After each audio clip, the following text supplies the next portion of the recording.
Good evening. Welcome to Rose City Politics. It is September 22nd. It's our first show after the election. Our regular panel tonight, it's a full panel. We have Pat Papadeus. Pat, how are you doing? I'm all right. It's great to have Personally. you here. Loving the background. Thank you. It's trying to make sure that the two greens are showing there. There they are. There you go.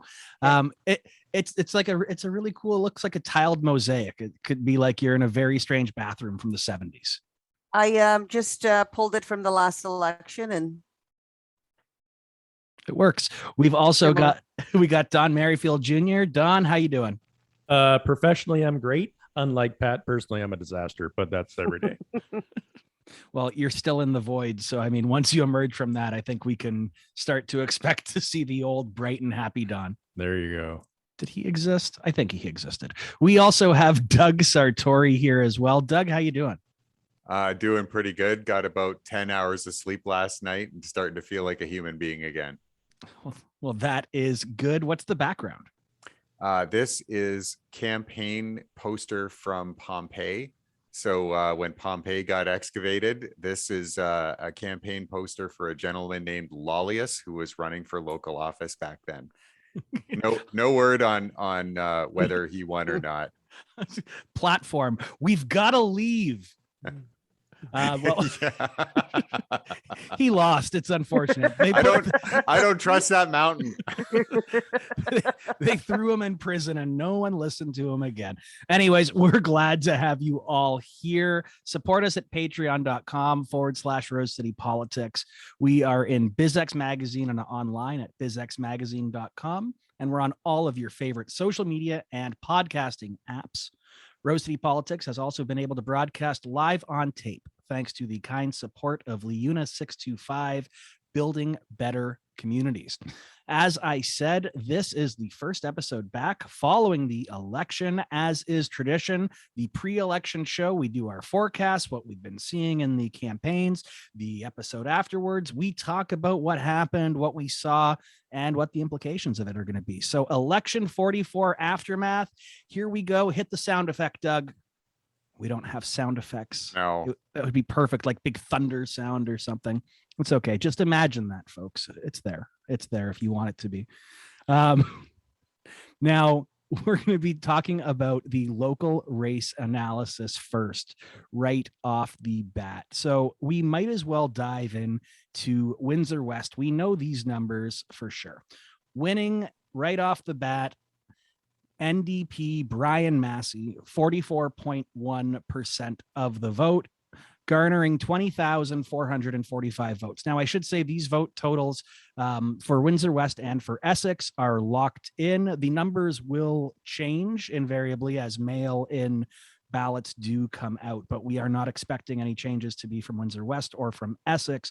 But when we get to Windsor-Tecumseh, we'll talk about that in a bit. Wanted to give you that preface there. So as I said, Brian Massey winning 20,445 votes.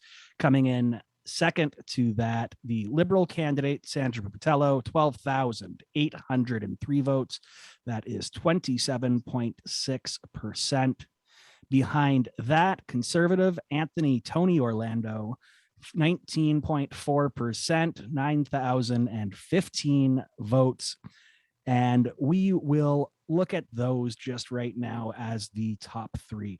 We saw with this, though, we saw a 50.29% voter turnout for Windsor West.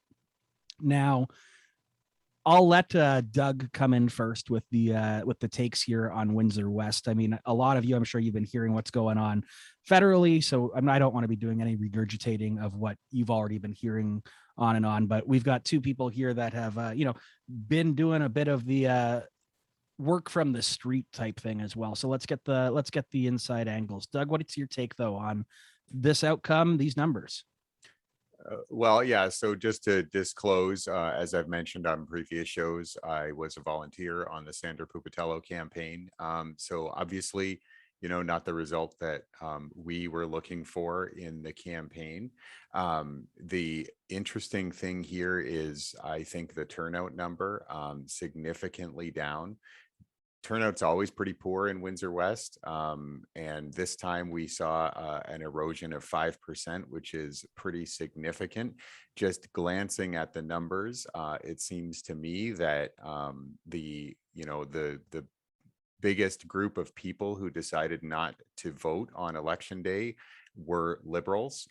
So, that's something that I'm sure people will be talking about and analyzing inside the party and inside the local riding for many months to come. The other interesting thing here is the PPC. I know you haven't mentioned their number yet, but they came in at almost 4,000 votes, 8.6% of the vote. And one thing that I wanted to mention that did come from observing what was happening on election day. One of the first times that you really get a look at other campaigns and what they're doing is on election day, when everyone sends scrutineers to the polling places, and you get a chance to kind of get a sense of the organizational strength of the other campaigns. And two things that I wanted to mention that were reported to me. I didn't go into any polling places on election day. I was wearing my red hoodie, and that's not kosher. But the folks who did go to polling places informed me that they saw a relatively light presence from Conservatives in the campaign. You didn't see a lot of Conservative scrutineers counting the vote or participating and observing the vote count at the end of the night. You didn't see a lot of Conservative scrutineers in polling places. However, the PPC did have an organization, at least in terms of my impression. It sounds like they had a stronger organization on election day than the Conservatives. So, something to think about, how organized they were and how strong they were in the riding. It's not totally surprising to me. I expected to see the PPC around 2,500 votes. So having them at almost 4,000 is a surprise and not a welcome one. Yeah, we'll be diving more into the PPC as we get going a bit more, talking about not just their strength, their surge here in Windsor West, but across the entire region as well. I found this one to be pretty interesting as well. I mean, we'll be talking again. We want to go a bit more into each one of these, but voter turnout we saw in 2019 overall was at 55.3%. This year, so far, it's at 50.29%. Not sure if that takes into account the mail-in ballots, but that wouldn't significantly affect that number overall. So, I guess, Doug, and then we'll go to Pat on this one as well. That 5% drop there, Doug, you were saying that you saw it through, the eyes there of Liberals, but broadly, of course, across the country, we're seeing that dip as well in overall turnout. So how did that pandemic, I would presume I'm making that statement right now, but do you think that the pandemic rather had anything to play with that? Do you think it's just the state of politics right now? Like, what accounted for it? Because as we get into it, we see that drop in riding after riding after riding locally. Yeah, I think all the factors that you mentioned have a role to play in the pandemic. Maybe people were less comfortable attending polling places. There were close to 3,000 mail-in ballots requested, 2,400 returned. So a significant chunk of folks were interested in finding a way to vote that didn't involve going to a polling place. And by extension, I assume that means that some people who maybe would normally vote just made the call on election day that they didn't want to. I also think that a summertime election, I did not get a sense that people were very engaged in this election. And that's always hard to measure. But looking at lawn signs, listening to the people that I encountered who were not engaged in politics, there was not a big level of engagement. People weren't talking about it. And I think that really, that people starting to pay attention after Labor Day, that's something that people traditionally say in municipal elections. And I suspect that there's some truth to that. You just can't generate, in my opinion, you just can't generate the interest and the engagement for people in a such a short period, 2-3 weeks after Labor Day. I think those were factors. I also think that to some extent, I think that once you started to see the election polls sort of gravitate towards the status quo and a status quo result, I think a lot of people probably didn't particularly want this election. They didn't particularly see a need to have it. And once the numbers that they were seeing started to indicate that there was going to be the same result, that they kind of got comfortable. And I don't think people saw a big reason to, get out to the polls. They didn't have something to fight for particularly. Yeah, that's a pretty interesting take. I could definitely see that being a demotivating factor.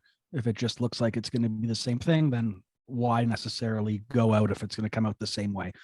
I take umbrage with that, but it fits with how politics has been going lately. Pat, let's bring your voice in. Yeah, so I agree with that last part on Doug's analysis. I think that at least locally, I think that that's one of the reasons. And I think it played out, and you can see the numbers in terms of those results. So I do think that there was this sense of, I know we're talking locally, but to connect what's happening, we could talk about the timing of the election, what would have happened if it was 6 weeks earlier and actually in the summer. I think we would have had a lower voter turnout, but I think actually the results may have been a little bit different in terms of timing, because they say timing is everything, but timing is a lot in politics. But I also think that, there was a lot around whether it was an unnecessary election and taking it from the prime minister's mouth in terms of, he came out saying, well, this is going to give the voters an opportunity to have their say. I think that if you're comfortable, and it's like, well, if you take a look at the results, and if you take what he said when he called the election, or when he allowed the election to be called, I guess, what do we got? We've got, okay, we're going to have our say. So it's our say is, yeah, whatever. There was definitely much more need for anyone who wanted to see anything but a Liberal government form to go out and vote. I think less likely if you were okay with the status quo. And to that extent, again, not local necessarily, but overall results, I think it goes back to were the Liberals really able to get that, the right message across? I mean, a message that was on the record during a pandemic, and we can go into that a little bit more, but I don't know that they did. I know that they had some issues, important issues that were on the horizon of what they would do with their next mandate. In my view, the best position on climate, really big gains towards childcare policy in this country, et cetera. But perhaps taking a look at some of those issues and focusing on those, and not really hammering the record of the last few years, and in fact during the pandemic, allowed other messages to come through. And then of course we'll get to the PPC, which I know some people think it's just a blip, but to me is very concerning. A blip that keeps growing. Yeah. Don, let's get you in this as well, and then we'll shift from overall takes to diving in a bit specifically. Well, speaking of blips that keeps growing, thanks. There's my one lead-in joke. Yeah, I mean, Brian won again. Brian, I don't know, seems to be unbeatable down here in Windsor West. So I don't know what it's going to take. Either he retires or, Jesus runs in the next election. Doesn't seem like anyone could beat him. I guess I have a couple questions for Doug and Pat, since you guys are both kind of in the inner workings of this election.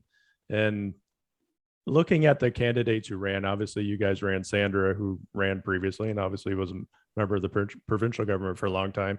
And also Cheryl Hardcastle of Tecumseh, she also lost. Is it are people tired of the same people running, do you feel? That's an interesting question. Every campaign locally was a set of rematches. All 3 ridings were rematches, and that's not new. You know, it's pretty common to see a defeated candidate come back and take another crack at it. A little bit less common in the case of Cheryl Hardcastle to see, and Tracy Ramsey in Essex, to see a defeated candidate who was elected come back and try for it again. That's a little bit less common. I don't know that those same names coming back would necessarily have an impact on the electorate. Hardcastle secured a significant amount of support in Tecumseh, and Ramsey secured a fairly significant amount of support in Essex. Sandra Pupatello was not quite able to hold on to as much of her vote from 2019 as the others, but all of them did reasonably well. I don't think that you see a brutal drop off or anything like that. So I'm not sure. I don't think that in all 3 cases, I don't think that the candidate was the reason that those parties weren't successful. I don't think that's the case, but I do think that, to your bigger point, I think that there is probably some interest from the electorate in seeing new faces. I think that's true. Like, I think we're at an interesting generational point, and besides Mr. Massey, all of our elected MPs are skewing a little bit younger. Eric Kazmarchik is a pretty young MP. Chris Lewis is about my age, so no spring chicken, but still, reasonably young. So I do wonder if there is, a moment where generational change is going to take hold, and we're going to see more people of that millennial generation who are now getting into their, late 30s, early 40s. If we're going to start seeing more millennial candidates and more successful millennial candidates, I think it's probably time for that to happen over the next cycle or 2. That would be natural, and I would imagine you'll see new faces. I can't imagine that all 3 defeated candidates will take another crack at it the next time, whenever it comes. I just want to jump in there, and I think that if it's about being tired of those faces or older faces, then we might have seen different shifts in previous elections. When it comes to Brian Massey, where his win was remarkable in its decisiveness, frankly, I think even to the surprise of their own campaign, frankly, that how many candidates, how many elections have there been? He's been there for 20 years. And so, not all those candidates that ran before were from another level of government or,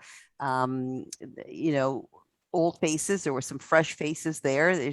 I agree with you, Don. I mean, I just don't know what it takes to defeat Brian Massey. I mean, he's got it, and very, very difficult and challenging. And it's remarkable in this, last week on the show, was it last week on the show when we had our different guest panelists, and we asked them, what does it take to have an effective campaign? And I kind of got a little, really, is there another answer to, the response was very, very polite sort of panel about, a candidate who really believes in what they do, and a group of campaign folks and volunteers who believe in what they believe in. And, I take a look at these results. Is this what's happening? I mean, at the end of the day, you've got, here's what surprises me about the result in Windsor West and Brian Massey. And it's, you can talk about great people and all around, you can have that, all of them on the ballot can be that. But and while the polls were showing that this could have been a conservative government, at least in the summer months preceding when the Liberals became clear that they were, I think there was no doubt on Monday when people headed to the polls that this was going to be a Liberal government, that Justin Trudeau was going to be prime minister the next day. There could have been some argument as to whether it was going to be a minority government or majority government. We saw the Conservatives moving the goalpost on election day, talking about how, a win for them would be keeping them to a minority, and all sorts of stuff was happening. But for the most part, anybody that was following it saw it as a Liberal government, one way or another. And yet, the results show that people did not particularly care to cast their vote on the basis that you could have a member actually in government. And if you add to that, just on paper, what Brian Massey has delivered or not to this community in the 20 years that he's been in government, and take actually the record, like her or not, of Sandra Pupatello and what she was able to do in opposition as well as in government, it just sort of baffling as to what is behind the huge popularity of Brian Massey. And anyway, so now that we've got single sports betting, we'll be looking forward to see what other, and frankly, I took a look at his campaign literature. I got it at my door. He ran on a Liberal platform on top of that. Anyway. Yeah, but Pat, and I was waiting for someone to mention that, and I do think that's kind of key. Looking at all of the things that went into that campaign, and obviously I watched the Massey campaign pretty closely throughout this election. That was the one that I thought was the most adroit piece of communications. Taking the Liberal platform and basically owning it as their own. As his own, and promising that if I'm elected, this is the agenda that I would support. I thought that was pretty adroit and pretty smart of everything that they did. And I think that there are some things, and they were the winning campaign, so you gotta hand it to them. But I thought some of the things that they did were. And we're going to get to some of those things, were a little bit less adroit and maybe a little bit less classy. But that particular move, I thought was really smart and probably went a long way to defusing what we were trying to do in the Pupatello campaign, which was talk about the benefits of electing a Liberal and what a Liberal government would bring to Windsor West. Hey, let me ask you guys a question. As the kind of the lone person on here who identifies as a Conservative, we've been we've all been, me especially, been super critical of the Conservative Party in this area. The common thinking is, they don't stand a chance in hell. I've never gotten a piece of literature in Windsor West living down here from the Conservatives. No one's ever knocked on my door. No one's ever said, hey, you want to put a sign up, which I probably would have done, but obviously the campaign's run by idiots. With the surge in popularity of the People's Party, if you start adding, and maybe this is a question that should come up later, but if you start adding the numbers together between the Conservatives and the People's Party, and especially out in Windsor-Tecumseh, you're looking at a potential voting base that could win. Would it make sense for the Conservatives to actually start looking at this area as a place that they have a possibility of winning? And to do that, and again, you guys are involved in campaigns more than I am, if the Conservative Party, instead of kind of veering to the middle in this election and maybe veering more to the right, do you think that's a winning strategy based off of the numbers that the PPC got in combination with the Conservatives? So I'll jump in here, Don. I think that's a really good question. And when I was preparing for the show and looking at all the regional results, and I was thinking about each party regionally, just thinking about the 3 seats, and who achieved their goals and who didn't achieve their goals. And although the result was a status quo result, we have one of each of the major parties elected here, and we have an MP from each party. The Conservative Party is the party that achieved their goals in Windsor Essex. They I don't think they seriously thought that they were going to win Tecumseh. I don't think that they seriously thought they were going to win Windsor West. I mentioned before that it seemed like resources, Conservatives don't typically put up a huge fight in Windsor West, but it seemed like resources were not here, and perhaps they were out in Essex trying to secure a victory for Chris Lewis. And if that's the case, it was a smart move. the NDP were clearly trying for a hat trick. You know, they wanted to win all 3 ridings, and that eluded them. They got 1, they got status quo back to where they were. So it's hard to imagine the NDP feel like they were able to achieve their goals. Obviously, the Liberals had higher aspirations than winning 1 seat here, and we did not achieve that. So, you know, although it's fantastic that, you know, from a Liberal perspective that Mr. Kuzmarchik retained his seat, we were hoping for more.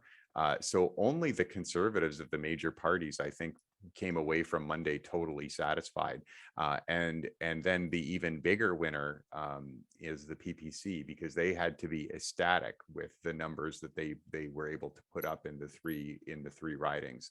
I don't think that the electorate is quite so easily placed on that left-right spectrum. I don't think that the typical voter thinks of themselves in that way, or try, you know, says, well, I voted for the PPC last time, so maybe this time I'll give the Conservatives a try. I think there's a, you know, for most people, there's a window of parties that they will consider supporting, and then within that window, they look at the campaigns and listen to the messages and make their decision.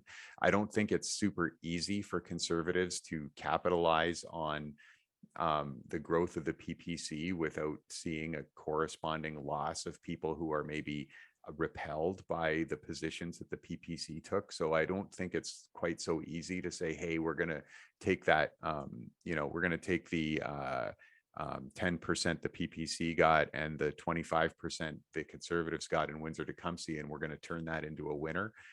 I don't think that's actually possible, but they, you know, they achieved their goals, and they should be encouraged by the results, no doubt.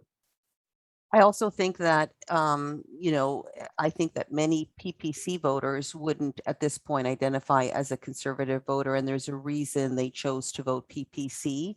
And so that harkens back to what's going to happen with O'Toole's leadership and what the conversations are going to be in the next little while. I think that you had some of the more right voters more on the right who were disillusioned or dismayed by how much O'Toole wanted to move, you know, to be a centrist Conservative. And so I think that there are PPC voters who rejected that move.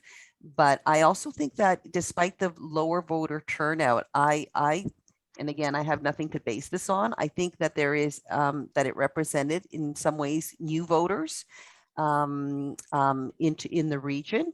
And so I find that interesting.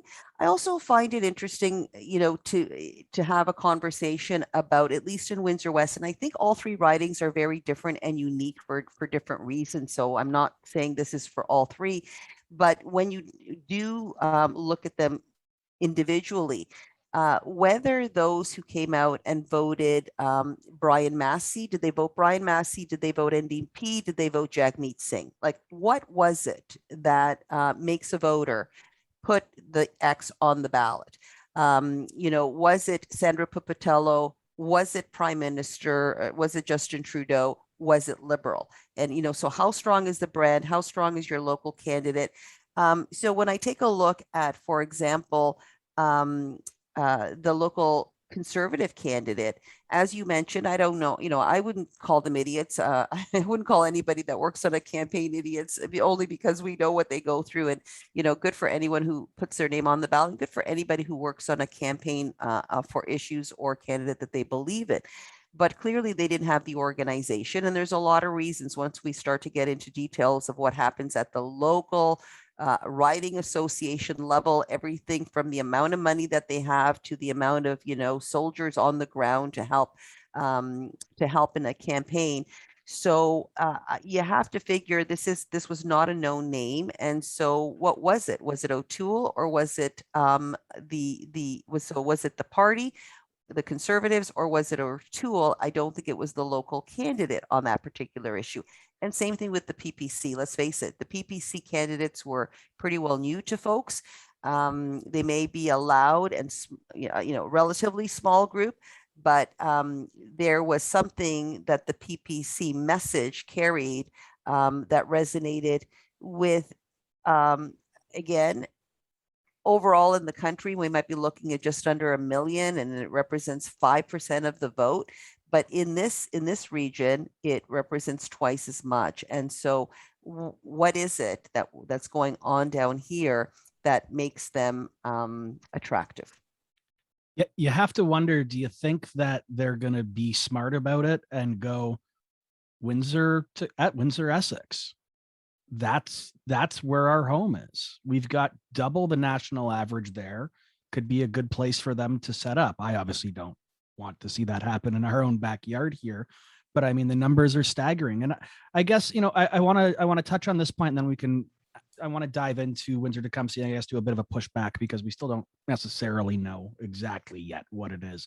But, I don't want to say it's directly like that Trump effect, but it's the pushback that's on the status quo, right? I think that's what a lot of people who were voting PPC saw. You saw that through their messaging, through their advertising, through Bernier himself saying, we're the only party that doesn't support X, Y, and Z. Everyone else is the exact same across the board. And that kind of an outsider posturing, which, I mean, ironically, from a former cabinet minister who is about as like Canadian as you can absolutely get, establishment Canadian, that is. I guess, to tie it back, where do they go from here? We just saw, I don't know if you guys saw this, I haven't put it in the notes. There were reporters who have been inquiring with Bernier about, what's your take on the election? There's been some comments and concerns that, there were spurious figures associated with the campaign in one way or another, specifically neo-Nazis. And Bernier tweeted out the journalists' email addresses and their names of who it was asking, saying, well, if they want to play dirty, we'll play dirty too. And of course, these are just journalists asking questions, and he's doxing them, if you will, I guess, to a certain extent. But, where does this party go from here now? It's going to be perpetual grievance. I think we can all agree to a certain extent about that. So the vaccine movement's going to keep going for a little while, but where does the PPC posture next? Is it going to be a national anti-fluoride campaign? Is it going to be trying to get rid of helmets for dawn on motorcycles? Doug, I'll bring you in first. We can go helmets and automatic weapons. Get rid of the helmet, but bring in the automatic weapon. As long as it's not a refugee or an immigrant riding the bike, we should be good. Look, I was going to say something else too, but I'll just keep it to myself because it's still early. But sorry, I know that you were going to go somewhere else, but I think that, we've seen them like in our community. We saw yellow vests, and we've seen anti-vax. I mean, by having a name, and I know that it existed before, but in terms of the presence that they now, you might almost say a legitimacy, right? Like, there's a name, there's a party, there's an official. I mean, it's part of our democratic process. They were on the ballot. So it's at least a movement. And maybe something even more as a result. Yeah, should he continue, Bernier will be in the debates next time. The PPC achieved the requisite level of popular support to have their leader appear in the debate, so they will be with us for a little while. Look, I think a party like this, and this is my opinion, they represent the people who feel angry, disenfranchised, like outsiders, like they're not part of our society, and that's the appeal. This is the anti-everything party. This is the angry at everything party. I don't disagree with you, John, that there are very disturbing elements in the PPC, and that there are some extremely disturbing elements that are part of their organizational core, and that bears watching and talking about and exposing as much as possible. But I think that also the rise and the growth of the PPC is a challenge to Canadian governments at the federal and provincial level. The pandemic has been hard. It's been hard on everybody. It's been a huge challenge to people. We are imposing things on people that some people are obviously rejecting, and it's, you know, not just people who are waving a PPC banner. I mean, we all see it on social media. We all hear it in our day to day. There are people who have had enough, rightly or wrongly. I think wrongly, but they have had enough with having you know, restrictions imposed on them, and having sudden and rapid changes to the rules of daily life imposed on them. Vaccine passports are another flashpoint that I think is you know, generating this pushback. But I think the challenge is easy to possibly overstate in this moment because it's all happening now. I don't think that there is a significant popular appetite for a generalized grievance against Canadian society in normal times. You know, 5% of the people roughly are right now inflamed and angry enough to throw away their vote on a fringe protest party. I don't know that the social fabric in Canada is so weak, and that there are so many people who feel this way all the time. I think there's a vehicle for this present moment of outrage, but I think it's important to reflect on. And if you're in an elected position, if you're in a position of leadership in government, it's important to reflect on it and think about whether or not there are tools that we can use to reach out to people who have reached the limit of their patience, and try to find a way to bring them back into the fold. Because if we see these kind of numbers in another election, I would start to get very, very concerned about what is happening to Canadian society and what it means about the people whose problems and issues we are not addressing effectively in the current setup. So, you know, I think it's a warning sign. I'm not panicking at this point, but as it goes forward and as we go into future elections, I think it's something that bears close watching. So I just hope you're, I'm just going to say this, Don, and you can jump in. I hope that you're right, Doug. I'm not as optimistic, I think, as you are, and I think that's coupled with you know, what we see happening south of the border, or maybe north of the border, depending on your perspective, and also globally. You know, I just think that there is a sentiment. And I do agree that perhaps the pandemic here in Canada has exacerbated things, that we have folks who are just feeling either disenfranchised or just simply unhappy and not sure how to express that and how it comes about.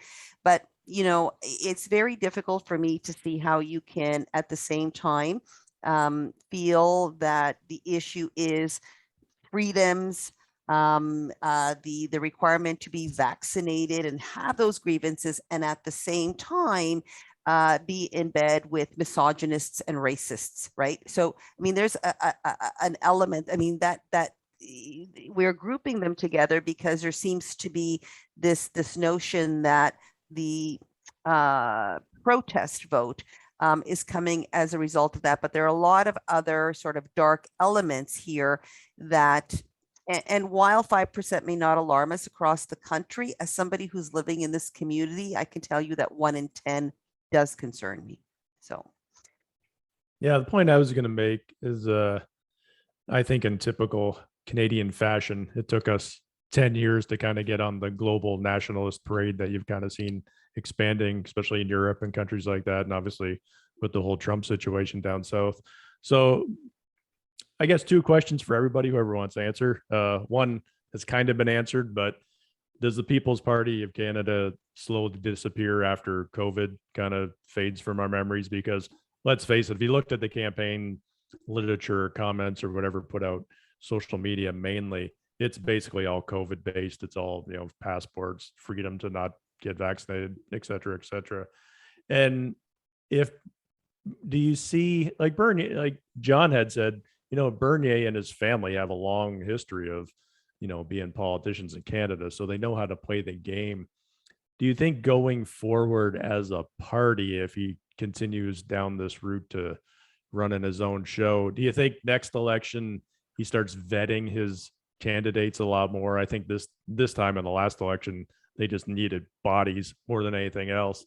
Do you think it's possible that they can kind of turn themselves into a legitimate fourth or fifth party, you know, somewhat bigger, more popular than the Greens, just by getting better candidates and putting more process into who's going to be running for them, not just letting anyone who signs up do it? Yeah, you know, that's interesting. I think that, like, it's clear they didn't vet any of their candidates. They were quite happy to field whoever was willing to carry the torch for them. We saw candidates who advocated for semen retention. We saw Mark Emery, who espouses very, very pedophilic views on social media about children. I'll just straight up children. We saw candidates who any other party would have, ran away from, or upon finding out what they represented, immediately dropped them. But I think that speaks to what you were just getting at, Don. Was there a larger play here? And it gets to what Doug said, at least from where my perspective is. He's going to be on the debate stage next year. He got to that 5%. He wouldn't have been able to do that if he hadn't fielded people across the entire country, or conversely, only fielded candidates in Windsor, Essex. But it's a good long play, if you will, to, just get what you need to get this first time. And then he's eligible, Doug, I presume, for the per vote subsidy now as well, right? Of course. Yeah, I believe so. So they only in Windsor Tecumseh, unless I'm wrong about the Essex numbers. Nope, both in Windsor Tecumseh and in Essex, they will be eligible for a rebate of election expenses. So anywhere in any riding where the PPC achieved the 10% threshold, they're going to get significant money back. I have no idea how much they spent. And yeah, the subsidy is in play as well. I think they're going to struggle to find another grievance that captures so many people's imagination as the pandemic has. And I just want to put this counterfactual in your mind and think about this. What would the People's Party support look like if there hadn't been CERB? If there had not been a significant investment by the government to keep people afloat and to support people's incomes through the pandemic and through the necessary measures, what would this have looked like? And that gets back to the point I made earlier, that I think one of the jobs of government is to identify these kind of grievances and defuse them. One of the ways that you convince people that government is working for them is to address their problems. I don't see beyond the pandemic restrictions what the next grievance will be, because all of the other things that PPC candidates and spokespeople kind of stand for are pretty unpalatable in the broader Canadian view, at least right now. Well, I mean, their own positions weren't that palatable for the broader Canadian view from what we saw overall right now, right? But that doesn't mean they can't really ratchet it up. My concern would be, if we move on from pandemic, the focus becomes solely on immigration. And then what happens when you have one party that's only espousing anti-immigration views in every context? They're the reason that your jobs are gone. It's the reasons why we can't have industries that we used to have. It's the reason, there's any way that you could go down the hole with it. So I agree with you. We don't need to spend this entire show focusing on PPC. We'll move on from it. I think that, put a pin in it. We got to keep an eye on it for sure. But I said we're going to go to Windsor Tecumseh, but I joked, because I do want to stick on one last point here that we didn't get to about Windsor West, and that is councillors on the trail. And we saw on the Liberal campaign, you both would be able to speak to this. I don't think it'd be a big surprise on this one here at all. Ward 3 councillor Reno Borderland, noted Liberal, was out there door knocking. We saw this through Doug Schmidt's Twitter account. He put that one out. And then another one, I think this is the one that really I might surprise some people. It might not surprise some people. Depends on what context you want to look at it. Brian Massey had the support of Fred Francis campaigning for him on the trail. So, on the one perspective, Who wouldn't that surprise? Who wouldn't that surprise? I just want to say, because someone who doesn't listen to Rose City politics. I know you're being diplomatic, John, but I'm just wondering who wouldn't be surprised. Well, Really, you don't have to listen to Rose City politics to kind of, if you're following any politics. I'll do the pushback right now because Okay. here's what the local media would say. Mhm. Both of them are friendly at the municipal level. Brian Massey used to serve on Windsor City Council with Eddie Francis, Fred Francis's older brother, former mayor of the city. So there shouldn't be, there would be no comment about it at all from local media. It would just be, Fred Francis on the campaign trail, door knocking. I don't think you would see this kind of conversation. Well, how does Mr. Fiscally Conservative, looking out for the taxpayers, make that work with going with the NDP, who thinks spending money like water is the greatest thing since sliced bread? Like, how do those two things mix? Is this, or let me ask you guys another question. Is this the Fred Francis conservative who just hates the Liberals so much he would help anybody beat the Liberals? And I mean, when Paul was on the show in past elections, and using me as a perfect example, a conservative will probably vote strategically for an NDP candidate just to make sure the Liberals don't get in. So you think maybe this is, what Mr. Fiscally Conservative Fred Francis was thinking? I also think, as we're talking about this, not only why would Fred Francis do it, but I also think we should discuss why Brian Massey would do it and his campaign. Well, then Go ahead. Yeah. Well, then if we're going to do that, I'll lay down the last thing, because at the same time here, this was when Jagmeet Singh had said explicitly he wouldn't rule out supporting the Conservative Party in a minority government. So I think that, the whole thing has to be viewed through that context there. Those are the three different lenses, if you will, as to how to view it. And Pat, I think you're absolutely right. Why would Brian Massey want someone who is, decidedly offside? That's a hockey reference, right? Offside. Yeah, and I know John mentioned kind of the fiscal stuff, and I think that's one thing, but another thing is to look at the position towards organized labor. And Fred Francis has consistently advocated for outsourcing. Obviously, his brother, the previous mayor, Eddie Francis, is not a figure of adoration in the labor community because of what they would probably frame as union busting tactics that have happened in the past.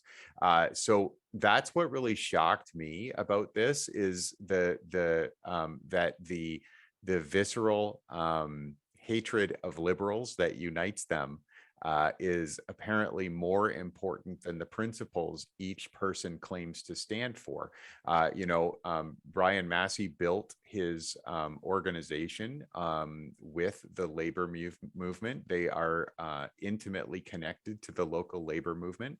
And it's a weekend canvas. We don't want to make too much of it, but at the same time, that's sending a strong signal, and doing a weekend canvas with Fred Francis, who on the current council represents everything that his brother stood for, and is just as loud a voice for all of those things. Putting the two of them together, it struck me as, like I said, that their feelings about the personalities and the policies of the Liberal Party, and maybe their dream of killing off the Liberal Party in some way, is more important than the principles that they purport to stand for. Which is very cynical, and why people don't like politics, but there you have it, and very opportunistic, no matter how you slice it. And I'm gonna be the first one to declare this based off the context of just looking at city councilors. Fred Francis, in relation to the NDP party, is now more important than Councillor McKenzie. He doesn't matter anymore. Well, that's an interesting point because, you know, at least not to my knowledge, I didn't see a canvass happen in Ward 9 with Councillor McKenzie. At least if it did happen, it wasn't promoted in the same way. Well, if you know the world makes sense, obviously he was out canvassing for the Conservative Party. Well, okay, you heard it, Mackenzie. I want Kieran McKenzie to prove that he did not canvass with Tony Orlando. if he doesn't say anything, we'll just assume I'm right. There you go. You have until this airs the end of the episode to prove us wrong. Thank you, Counselor. Otherwise, the facts are set. Before we leave Windsor West, John, and I know you want to move on, but before we leave Windsor West, can I just give a brief shout out to Margaret Villamizar, who, by being a candidate in 2021, entered her 6th decade of federal politics. She first ran in 1979 for the Marxist-Leninist Party in Windsor West. I believe she's run in other ridings, but has in recent years come home to Windsor West. Obviously, I have no patience for the party or its views, but you've got to admire the tenacity. The sheer bloody-mindedness to continue to put your name on a ballot and do the things that requires. Like, I'm sure that a campaign that gets an average of about 100 votes is very different than other campaigns. But every time there is a writ, Margaret Villamizar has to go and find 100 signatures. She has to go through the process. This is no easy process. This is not, you don't just like mail in a box top and get to be a federal candidate. And she does this each and every time. And I think that's worth recognizing for what it is. I remember, and in 1979, if you don't remember, if you weren't born then, Karl Marx actually came and campaigned with her back then. I remember when we did the Brews and Banter quasi debate event at Reno's house for the Windsor Independent back in 2015. She was the first candidate to respond yes, and it was like within an hour and a half of the email being sent out, it's just like, I'll be there. What's the time? What's required?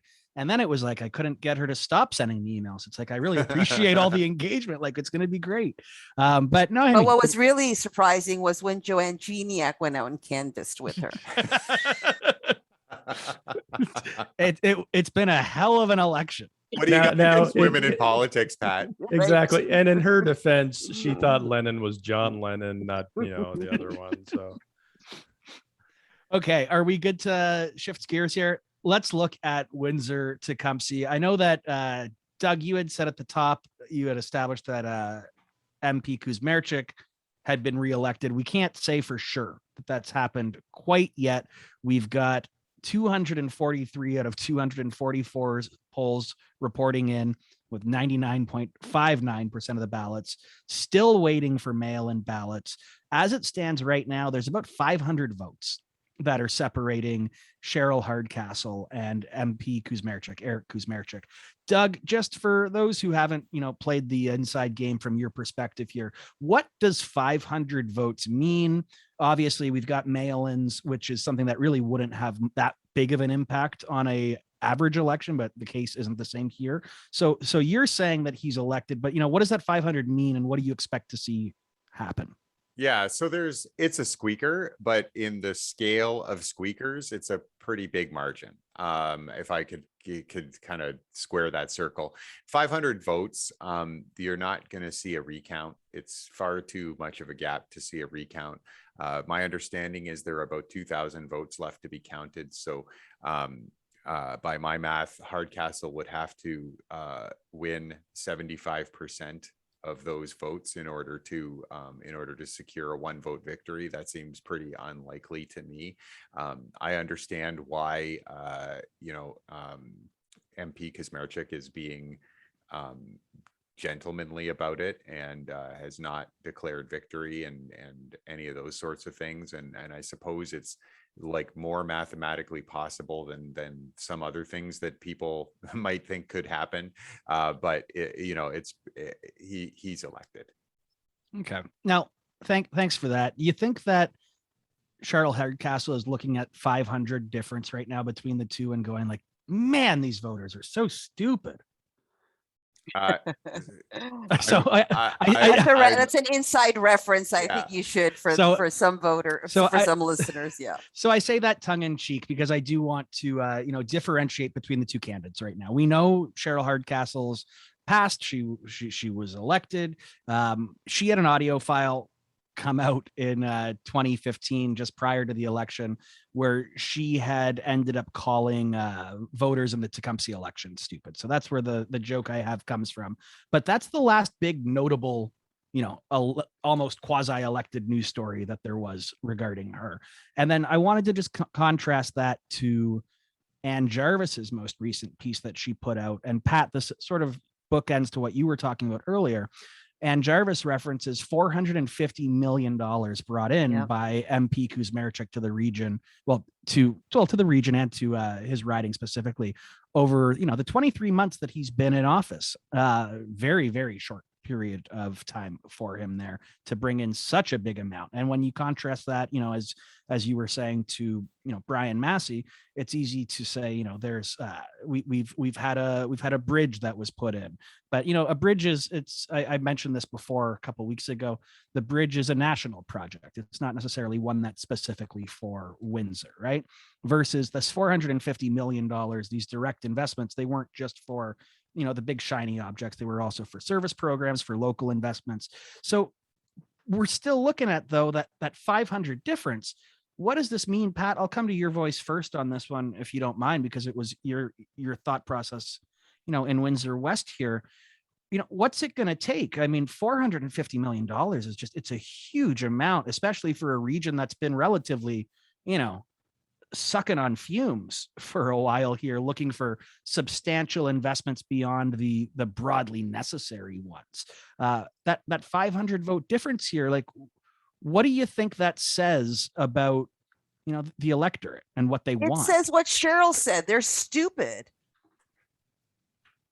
That's what it says. I was like, okay, well, yeah, now we reached past the halfway point. I'm really going to come out.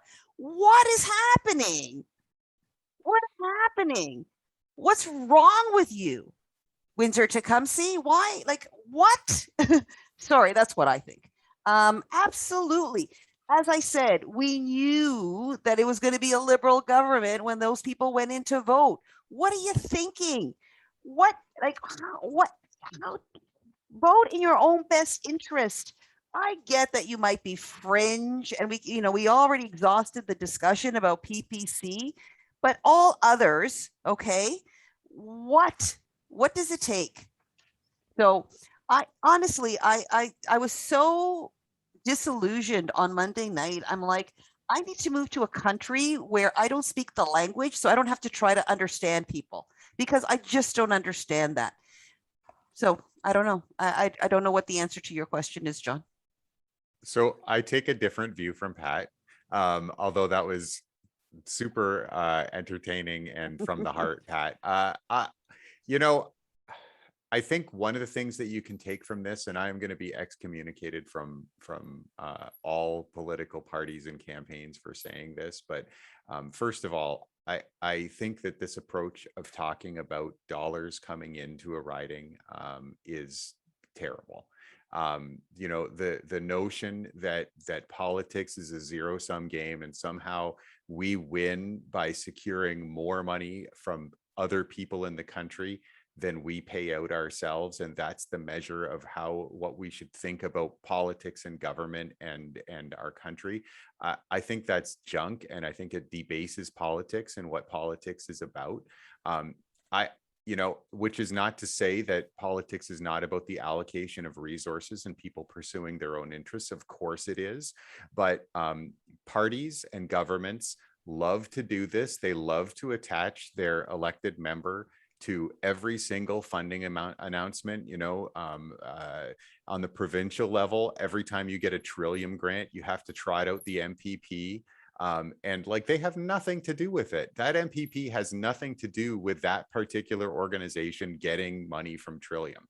But it's done because politicians want it, because they think that the electorate values it, and they think that that these are arguments that land with people, and I think our local media has completely bought into these arguments, and presented like this is the only thing we should be thinking about in politics. What I think is that people, the electorate, and I don't agree that they're stupid, Pat. I think that the electorate, they care about their country, and they try to see themselves reflected in the rhetoric and the ideas of the political parties that are options for them. And they also think about their own interests, of course, but not in such a crass and raw way. And I think that as a politician, when you stand there and put a $ next to your name and say, this is what I represent, then come on. So I'm gonna push back on the pushback, and I wasn't referring only to the money. I'm referring to access. I'm referring to, I mean, I know that people are tired of hearing about it, but the reason that the expression is used, seat at the table, is because that's actually kind of true. You have access to the people that will be making those decisions, whether you have an impact or not. It's not just federal and it's not just provincial. We see that at the municipal level as well. The traipsing out, now we've got, instead of a City of Windsor sign, we've got in front of Mayor Drew Dilkins, as if it was personal money. This is our money. The federal money is our money. And I agree with you. And so I say that because if it was close with Conservative, I would be more inclined to your arguments, Doug. If it was close to PPC, I would be more inclined to say that they're looking for a different alternative and a different value system.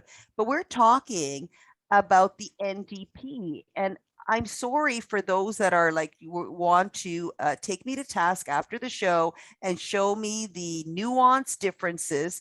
But at the end of the day, what is it that Cheryl Hardcastle and the NDP represented in Windsor-Tecumseh for this to be so close than having a member in government? Yeah, but isn't that going back to Massey kind of, co-opting the Liberal platform as his own? Doesn't it kind of go back to that? The narrative that the NDP would use and deploy in this situation, I think, and I'll use my Kieran McKenzie sock puppet to present it, I think, is that especially in a minority situation, the NDP have been successful in pushing the federal government and pushing the Liberals and achieving achieving their policy goals and improving the policy outcomes. That is an argument that I'm not saying I buy into it, but that is an argument that has been presented time after time after time. And I think intentionally to blunt the very thing that you're talking about, Pat. The NDP deploy communications to present themselves as players on the national scene, as players in the debate, as people who are advocating, as a party who is advocating and pushing in order to achieve certain things in government. And I think that to some extent that has landed, and that's part of what is a factor in their resilience. I don't think you can underestimate the cultural factors that would underpin NDP resilience in the region. I know that, or I believe that organized labor is a declining force in Canadian politics. I think they're a declining force even within the NDP, but that doesn't mean that in a town like Windsor, those relationships and that history doesn't matter.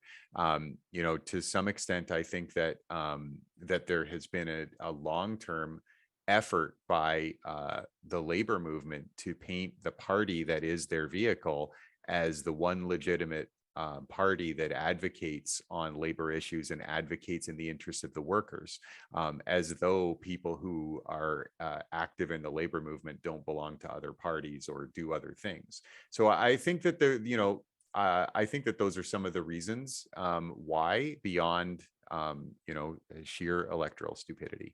Okay, well, I hope everybody knows that I was slightly being hyperbolic when I called the voters stupid, slightly. You're not But running that's for okay. anything. Exactly right. It's exactly right. And here's why, because the voters are stupid. But anyway, Doug did not do you any favors with such a diplomatic and nuanced response versus I'm going to throw it back. Hold on a moment. I'm going to challenge anyone with or without Google to tell me, because this is not that might be an okay argument to tell me that, oh my goodness, the NDP and the balance of power, and they're going to have influence on policy. She was an MP. You tell me right now, and I challenge anyone listening to tell me one thing that Cheryl Hardcastle fought for, got, and influenced while she was getting that MP paycheck. And we're not allowed to use Google. Yeah, even if you did, so yeah, I agree. Like, I come agree, on, Pat. everybody. That's all. I get what may resonate at the door, but this is why, at the end of the day, you still have to analyze it. And if people can't critically assess, either because of the fancy literature or what somebody's telling them at the door, and go, hold on a moment, let me just think about this for a moment, and really sort of look at the pros and the cons and what what my vote gets me and whatever. Again, if folks are on the side of, I want to vote for somebody who doesn't who doesn't want $10 a day childcare, or doesn't want those things, I can actually see that argument. I'm going completely different. But we're talking about Windsor-Tecumseh right now. And this particular result, John's question is that such a close vote, I just don't understand it. And so whatever you want to call it, I'm disappointed in what's happening there, and I also think that this is a huge sort of, I wouldn't call it a wake-up call, but, in terms of local organizations, yes, he was in for a short period of time, but it really tells you on the ground what folks have to do. Now, Windsor-Tecumseh is no stranger to not giving people a lot of time. Cheryl Hardcastle herself didn't have a lot of time, in fairness. We can go back to Rick Limoges, who, was in for a short time and was ousted. So, Windsor-Tecumseh, previously Windsor-St. Clair, is an interesting riding. And I think this is true for Windsor West as well, in terms of changing demographics. But, Windsor-Tecumseh is sort of the opposite of Windsor West. Windsor West loves their incumbents, right? 40 years of a same MP before Brian Massey and Herb Gray, 20 years for Brian Massey and Windsor-Tecumseh. In some ways, I do admire that in the electorate as well. I simply just don't understand it in this particular instance. Okay, I just want to I want to talk about this just a little bit more, because look, Cheryl Hardcastle was a poor MP. I don't think she was a particularly good representative, and I think that this points to something bigger than the local, and I want to touch on it. Jeff Watson was not a particularly impressive MP. In fact, he was the opposite of an impressive. We're also going to go to Essex in a minute, so it'll be a good segue.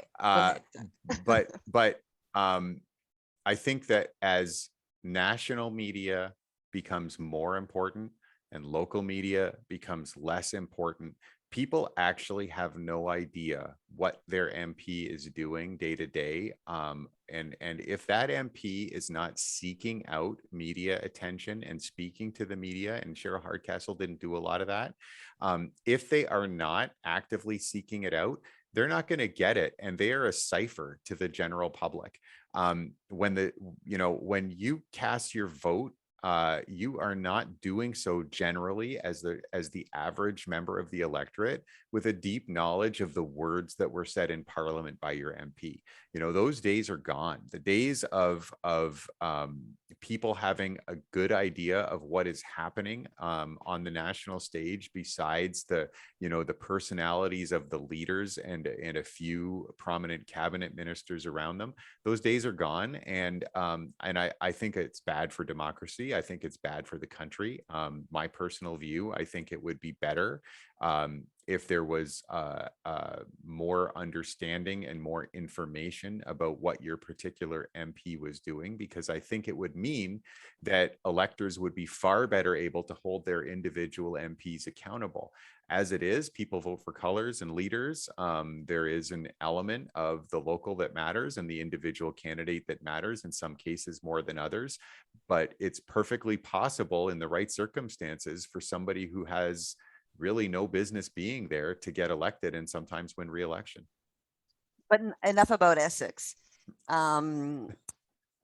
You know, I agree with you. I'll agree with that. And I sure miss the days of Don MacArthur and Dylan Christie and the bringing in of candidates and having folks really understand who they are and what they represent in addition to their party platform, which of course, you know, we're in a partisan system and that's going to play a role. But I think there's the state of the media does have something to add to that, where we're at. So many of our shows, the topics come back to the state of the media and how it's the media that helps to exacerbate the situations that we're in. This is why I get Christmas cards, John. yeah, big bags of flaming poop on the door and a ring doorbell. Obviously, we're talking capital M media and not journalists and the folks that have to work in the system. Oh, wow. All lovely people. Well, unless you want to stay tuned for our Patreon after show, in which case we will go after the specific local journalists that we can't stand. I'm just Googling all their addresses right now. Well, the biggest take we got was Judge Schmidt's tweet because somebody canvassed his door. Anyway.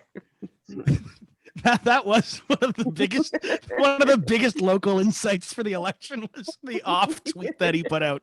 Oh, the state of our local politics and media. Yeah, anyway, let's shift gears here for the last time tonight, and we'll talk about Essex. As we said, we've got Chris Lewis, who ended up coming in with 41.1% of the vote. We saw the next coming in with the NDP, 31.8% with Tracy Ramsey, not enough to get back into office. You know, it's funny. I think back to 2017, this was a riding that Jagmeet Singh had actually indicated that he was potentially interested in running in himself.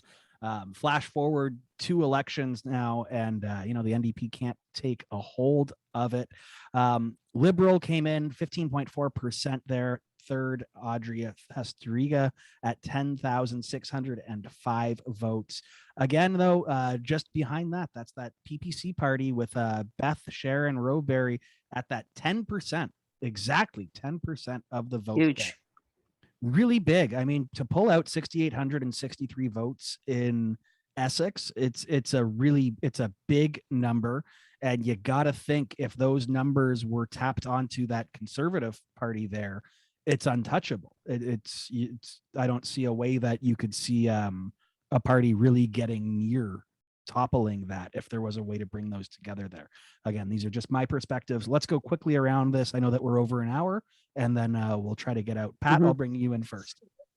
Well, I mean, I don't know that actually Essex is a surprise. I certainly am not surprised by that result. And I think that that's certainly what I anticipated. I think it's a disappointment for Tracy Ramsey. And frankly, I think if you're looking at the NDP, despite of everything else that I said, you know, taking out a Liberal factor, which I think was everyone would have agreed was not likely given the landscape out in Essex. Although shout out to Audrey Festeriga for putting her name on the ballot again in Essex. And always a class act is Audrey. I think that it's a disappointment, particularly the most disappointment, considering that was the biggest loss for the NDP in the 3 ridings. And, you know, I think we've already discussed Cheryl, so I really don't want to, you know, I was talking obviously in Windsor-Tecumseh. My comments were that she, you know, she has a record, but I'm going to be fair now and say so does Tracy Ramsey, and Tracy Ramsey has a hell of a frankly, good record in terms of what she did when she was elected, and also what she did since she was no longer elected. I mean, she was out there in the community. She fought on issues. And she's young and dynamic. And I think that if the NDP were looking at, and I don't know where they put their resources, frankly, and I think that, again, although I'm not surprised about Essex in terms of quality of candidate, my view is that Tracy Ramsey represents sort of what could and should be the future of the party, much more so than Brian Massey in Windsor West, who's been there for a long time, who hasn't achieved within his own party. I mean, he is the longest serving NDP MP, and I don't know what responsibility or importance his own party gives him. Whereas I think Tracy Ramsey would have been a whole other ballgame. So I think that, frankly, that's the bigger loss and disappointment for the NDP in the area. Not surprised, however, that Chris Lewis is back in, even if he dialed it in all the while he was both representing them in the last couple of years, and also dialed it in during the election.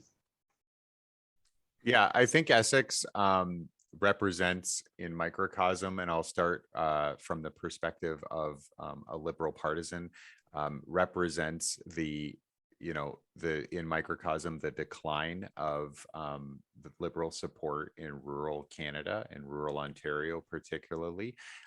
Those of us who are a little bit older will remember when the Liberals had a stranglehold on Essex, and Gene Whalen was not just a local figure who was beloved. He was a national figure and an important voice in the party for many, many years.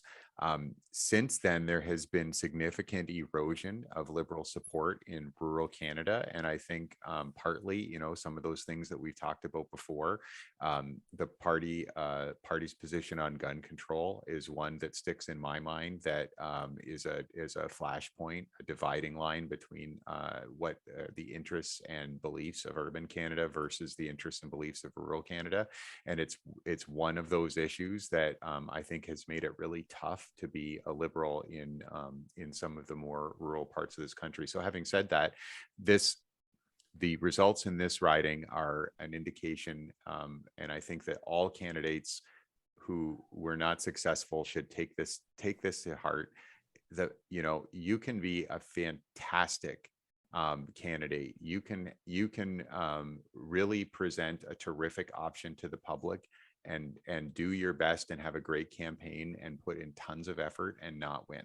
I didn't want to say this stuff in a self-serving way about Windsor West, so I'll say it about another party in Essex.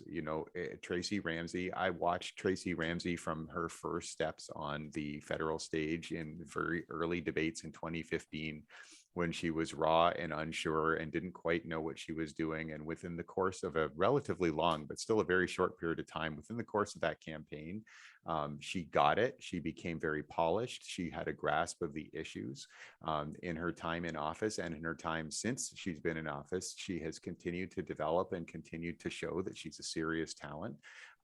And all of that work, all of that effort, and all of that talent resulted in a significant erosion of her vote from 2019.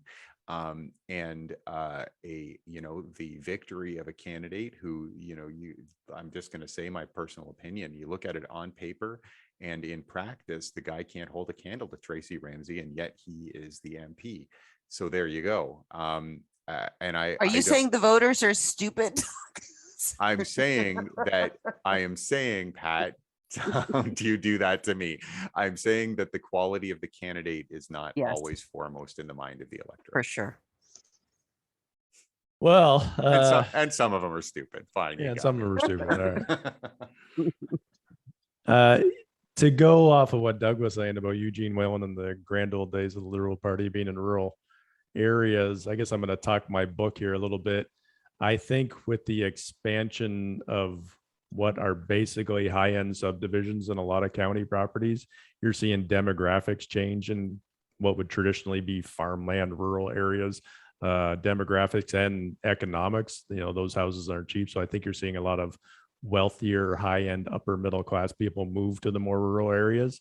And that, I think, is just going to change the voting patterns. So I think, personally, I think the Conservatives kind of have a bit of an advantage now, given the number of people going out that way and continuing to. I mean, the number of high-end homes that are being built out there today and for the next 3 or 4 years is probably going to be quite shocking to some people. So I'm not surprised that he won. I don't know if he's a better or worse candidate than NDP candidate. He's proven he can't ride a horse very well, so we can throw that in. So yeah, not surprised Chris Lewis won. Happy he won. Obviously, I'm 53 years old and I've lived in many, 5 or 6 different places, and I've never lived in a riding that hasn't voted NDP. So I'm obviously consistently living in the wrong parts of the city. So yeah, not surprised. I think that's going to be a common theme going forward. I think that's why in the election as a whole, you looked at Aaron O'Toole trying to attract the 905 area in Toronto. And that's because it's a lot of wealthier people moving out of your urban centers into more what would be considered rural areas back in the day. And they're just turning into subdivisions. So, good on him. And we'll see what happens. Go ahead, Pat. I was going to say, interestingly enough, I mean, when you take a look at Vancouver, Montreal, Toronto, and the major urban centers, I mean, that's where the Liberal vote is strong and allowed the result, obviously, and of course we've got our regional issues, et cetera. But as far as those urban voters are concerned, I find it really interesting that we try to learn from history, and we try to suggest, I mean, I don't know, I'm just going to put this out there. Eugene Whalen, I think, was larger than life and a personality. And if Eugene Whalen happened to have been a conservative approached when he first got elected, I think that riding could have been a conservative riding the entire time that Eugene Whalen wanted to represent it. And so, so there are times when, it's the luck of the draw. Do I think that Brian Massey, technically speaking, could have been a Liberal and run as a Liberal? I do. Do I think Tracy Ramsey could have been? Do I think there's some others? I mean, these things. And I mean, for goodness sakes, I mean, Fred Francis is NDP. So anything can happen in politics. And Kieran McKenzie was working for the Conservatives. It's crazy what's going on out there. I want to say, for the people who watch the Zoom show as opposed to just listening on your favorite podcasting app, with the passing of who I think is a hilarious comedian, Norm Macdonald, I really wanted to change my name to Turd Ferguson, and I actually forgot until about 2 minutes ago, because that would have been hilarious. So, yeah, You'll always be our turd, Don. I'll always be your Turd Ferguson. And the best part about this show, if people remember a few weeks back, I may have semi-seriously said archery clubs in high school should shoot people with arrows with the vaccine. And we got a lot of hate mail for that. So I'm just happy it's going to be Pat and Doug this week getting the hate mail, not me. You stupid voters. That qualified his some. I'm not going to dig a hole, so I'm going to leave my shovel off screen, and we're going to go straight to the outro. Okay, well, let me just, before the hate mail comes out, vote. Stupid or not, everybody who voted did the right thing. The stupid ones were the ones who didn't vote at all. So, so good for everybody. I know people thought that this was an unnecessary election, and that's another big part of how things may have played out. But in fact, we just went through the privilege of another part of our democratic process. And regardless of what you think of the voters, regardless of what you think of the people who ran and the parties and all of that, we still live in a country where we're able to do that. So I will leave it just on this, because you said that, Pat, and I'm sorry, Doug. If there's one thing that's infuriating about our national media, it's that conversation about an unnecessary election. They go after the shiniest object in the room so quickly. We went from Afghanistan being a terrible fallout and pullout to an unnecessary election. They don't see a through line between a country that completely collapses through us having an election weeks later, and the only thing to say about it is unnecessary. What's the point? Nothing comes from these things anyways. Like, just come on, grow up. So what you're saying, John, is that the media are stupid. They're all stupid. There you go. Don is the best on the show today. Like, what is happening? Oh, Don became Turd Ferguson. It's perfect. Well, even the status quo is something. It says something about what the Canadian electorate, what the Canadian people wanted. And frankly, there are a lot worse things than actually reinforcing that the status quo is okay. Agreed, and we will leave it at that. Turd, thank you for joining us tonight. Don, I love that you changed the name. Pat, it's been great being able to speak with you. Doug as well. Looking forward to being able to talk to Doug and Pat specifically a bit more now that we're moving, we're out of the election cycle, and you guys will be finished up on your sleep probably by tomorrow, maybe the next day, back into the full realm of the living, if you will, out of the political day-to-day grind there. Thanks for what you guys did, though. Much appreciated, of course.